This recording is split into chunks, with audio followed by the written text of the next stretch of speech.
Oke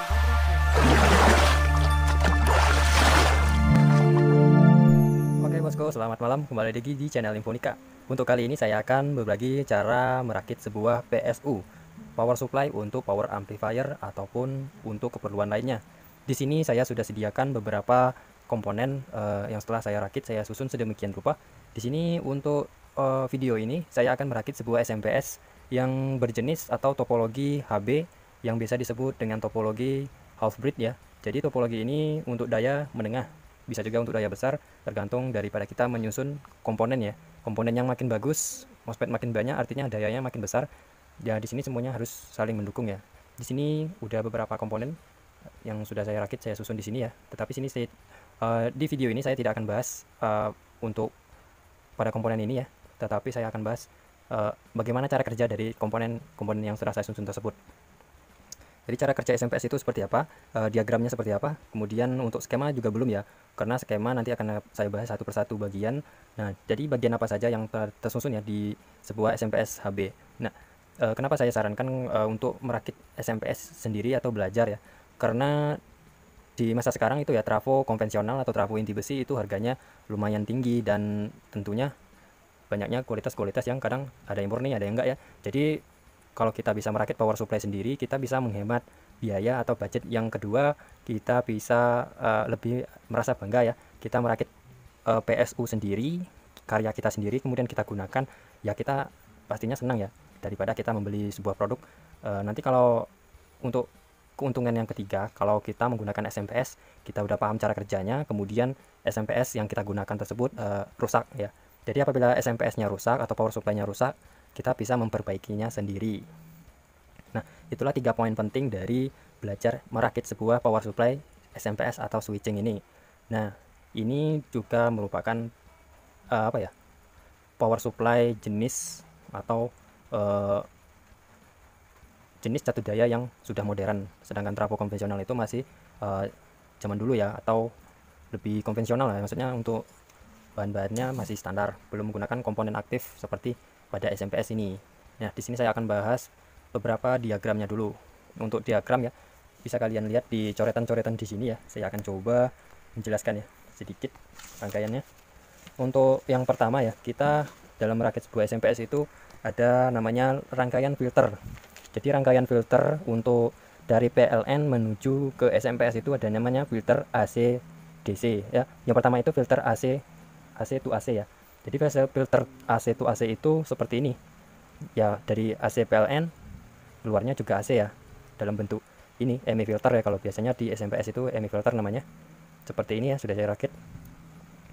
Ini sebenarnya simple ya kalau untuk daya rendah, cuman ini saya kasih relay karena untuk SMPS HB ini untuk daya menengah ya, rata-rata wattnya lebih besar daripada SMPS topologi FBT atau flyback. EMI filter ini satu arah dengan dua kapasitor, ini fungsinya untuk filter AC to DC, AC to AC ya. Jadi sinyal liar atau frekuensi liar yang berada di jalur PLN tidak masuk ke output jalur SMPS-nya. Begitu juga frekuensi liar dari dalam SMPS tidak keluar mengganggu ke listrik PLN atau ke perangkat lainnya. Jadi fungsi AC filter ini ya untuk meredam noise dari frekuensi liar. Nah, jadi kita buat diagramnya itu seperti ini ya bos, yaitu namanya AC filter. Kemudian setelah masuk AC filter, dia akan menuju ke AC to DC. Jadi AC to DC. Jadi AC to DC itu sangat simpel ya sebenarnya. Cuman di sini saya ada satu buah dioda dan elko. Nah, untuk menentukan berapa nilai yang ideal dari elko dan dioda yang aman ya, tergantung daya yang kita targetkan. Nah, di sini ada sebuah contohnya ya untuk filter AC to DC. Jadi yang masuk di sini input AC, kemudian keluar DC 310 volt. Jadi kita masuk ke tahap 2 yaitu filter AC to DC. Oke, sekarang untuk bagian masuk ke jalur supply PWM. Ini adalah sebuah PSU ya, PSU mini untuk supply bagian PWM ya, atau bagian penswitchingnya untuk pembangkit osilator ya, pesaklaran dari sebuah MOSFET. Di sini topologinya termasuk kategori apa ya, topologi flyback atau FBT, atau biasanya disebut yang kebanyakan topologi yang gacun itu ya. Jadi di sini untuk supply 12 volt. Jadi di sini fungsinya untuk menurun tegangan 310 volt DC menjadi 12 volt DC ya. Nah, jadi untuk rangkaian ini namanya supply PWM. Nah, jadi namanya supply PWM. Setelah AC filter, kemudian filter AC to DC, lalu turun ke sini ya. Kita bikin diagramnya itu turun ke sini. Kita namakan di sini supply PWM.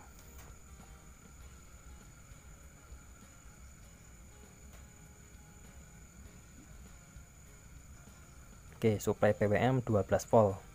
Jadi selain supply untuk PWM, ini juga bisa kita gunakan untuk mensuplai relay ya. Jadi relay di sini ya untuk soft start ya. Jadi soft start bagian input PLN-nya. Jadi setelah 12 voltnya bekerja, relay ini akan on sehingga membypass ini NTC ya sebagai soft startnya. Kemudian setelah itu dia akan masuk ke namanya rangkaian PWM. Nah, di sini untuk rangkaian PWM-nya saya ambil contoh untuk, sebenarnya ini PWM untuk modul mesin las ya, rakitan. Tetapi saya ambil sebagai contoh untuk PWM-nya, nanti saya akan bikin yang simple saja, yang lebih mudah dalam rakitnya ya. Kalau ini ya lumayan rumit, nanti bagai panjang jelasnya ya. Kalau kalian udah paham dasar mungkin bisa merakitnya nanti sendiri. Di sini untuk PWM masuknya ke jalur sini ya. Jadi kita bikin diagramnya dulu, mempelajari bagaimana urutan kerja dari sebuah SMPS HB. Sebenarnya mirip dengan full brick ya, cuma bedanya nanti hanya pada jumlah MOSFET dan sistem pesaklarannya. Oke, di sini kita bikin diagramnya itu PWM ya, OSC. Jadi PWM osilator untuk pembangkit pulsa pensaklaran ya, untuk 2 buah MOSFET ataupun 4 ya. Jadi ini adalah PWM-nya. Kemudian untuk selanjutnya setelah masuk ke PWM, dia akan melewati rangkaian totem pole atau totem pole ya, untuk penguat arus dari output PWM ini, output dari AC ini ya, dalam bentuk gelombang berfrekuensi 5 volt, kemudian dinaikkan ya untuk fungsinya mensuplai trafo GDT. Jadi trafo GDT ini kita bisa bikin besar, bisa bikin kecil, bisa juga dari trafo yang mini ya, yang kotak seperti ini. Itu nanti ada hitungannya, nanti kita akan bahas satu persatu ya. Kalau kita bahas langsung akan panjang banget dan sulit dimengerti. Kita bahas sistem dasarnya dulu, urutan cara kerjanya. Jadi masuk ke sini ya. Kemudian ini namanya adalah trafo GDT. Kita bikin dulu namanya trafo GDT. Naik lagi ke atas. Nah, di sini GDT. GDT itu adalah singkatan dari Gate Driver Transformer, atau untuk mendrive gate dari sebuah MOSFET. Jadi ini dalam bentuk sebuah trafo ya. Kemudian masuk ke area MOSFET. Jadi ini ada 2 buah. Kalau sini saya menggunakan IGBT ya. Bisa kalian lihat di sini. Inilah rangkaian sebuah untuk MOSFET ya. Rangkaian sederhananya, tidak pakai filter apapun. Cuman seperti ini. Ini namanya rangkaian MOSFET. Jadi masuk ke rangkaian MOSFET di sini. Saya sebut namanya rangkaian MOSFET. Jadi rangkaian MOSFET itu bisa masuk dari sini ya. Bisa masuk dari atas ini. AC. Jadi ada AC nanti maksudnya saya DC ya. Tegangan DC yang masuk input. Di sini untuk masuknya tegangan output dari trafo GDT ini. Jadi di sini saya sebut MOSFET. Nah, setelah masuk ke MOSFET, jadi MOSFET ini akan on sehingga MOSFET ini bekerja. Kemudian masuk ke trafo. Nah, masuk ke kaki trafo dan sistem pesaklarannya akan men-switching 2 buah kaki trafo bagian primer ini sehingga menghasilkan output induksi. Menghasilkan output induksi yang kemudian diarahkan ya. Jadi masuk ke trafo utama. Jadi kita rangkum lagi untuk diagramnya dalam bentuk trafo utama.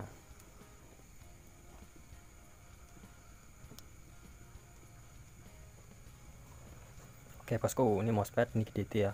Masuk ke sini, kemudian masuk ke trafo utama. Trafo utama ini setelah masuk induksinya keluar dalam lilitan primer, dalam lilitan sekunder. kemudian di filter. Nah, di sini kita bisa membreak atau memberi 4 buah dioda ya, tergantung. Ini saya menggunakan dioda seperti ini.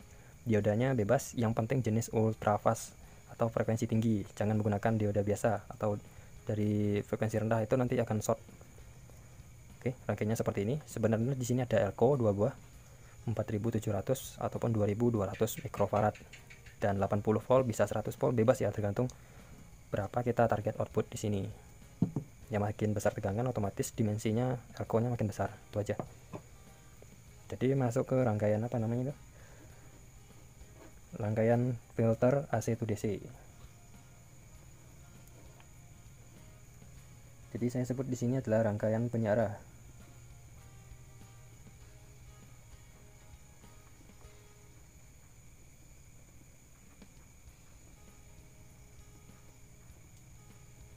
Oke bosku, sebenarnya kelihatan simple ya kalau kita membahas sirkuit diagramnya. Jadi yang pertama masuk adalah filter AC, kemudian masuk filter AC to DC. Setelah itu menghidupkan PWM 12 volt. Setelah PWM ini on, kemudian dia akan menghidupkan relay sehingga membypass soft start. Kemudian PWM ini juga akan mensuplai ya, power supply 12 volt ini akan mensuplai PWM sehingga PWM bekerja. Kemudian PWM ini akan memasukkan induksi atau menginduksi sebuah trafo. Kemudian trafo tersebut mengeluarkan tegangan terpisah dari primer ke sekundernya, kemudian mendriver gate MOSFET. Setelah masuk ke MOSFET ya, kemudian masuk ke trafo utama. Trafo utama ini di switching sehingga menghasilkan induksi. Nah, tegangan yang masuk ke trafo ini adalah 150 volt DC dalam bentuk sinus sinus gelombang AC ya, sehingga menghasilkan induksi dari lilitan primer menuju lilitan sekunder. Kemudian rangkaian tersebut difilter dengan 4 buah dioda atau penyiar 4 arah atau di bridge ya biasanya. Kemudian difilter dengan DC. Kemudian adalah hasilnya output. Nah, output itu dalam bentuk output DC ya. Kita simpel lagi. Di sini adalah output DC. Nah, output DC ini tergantung dari trafo. Bisa nanti outputnya ada CT-nya, bisa enggak. Tergantung kita merakit. Kita butuhnya berapa volt, tegangannya berapa, arusnya berapa, itu ada hitungannya. Untuk trafo bebas ya. Sebenarnya bisa trafo seperti donat gini, bisa trafo seperti ini. Di sini saya mengambil contoh dari trafo mesin las ya, karena saya punya komponen bekas. Oke, saya rasa untuk sementara itu saja. Untuk nanti part selanjutnya akan saya bahas dari ini ya. Dari sini kita akan menentukan komponennya sesuai dengan jumlah wattnya. Oke, jika kamu suka dengan video ini jangan lupa di like dan di subscribe. Jika tidak suka ya biarin aja, atau kalian nggak paham atau mau tanya-tanya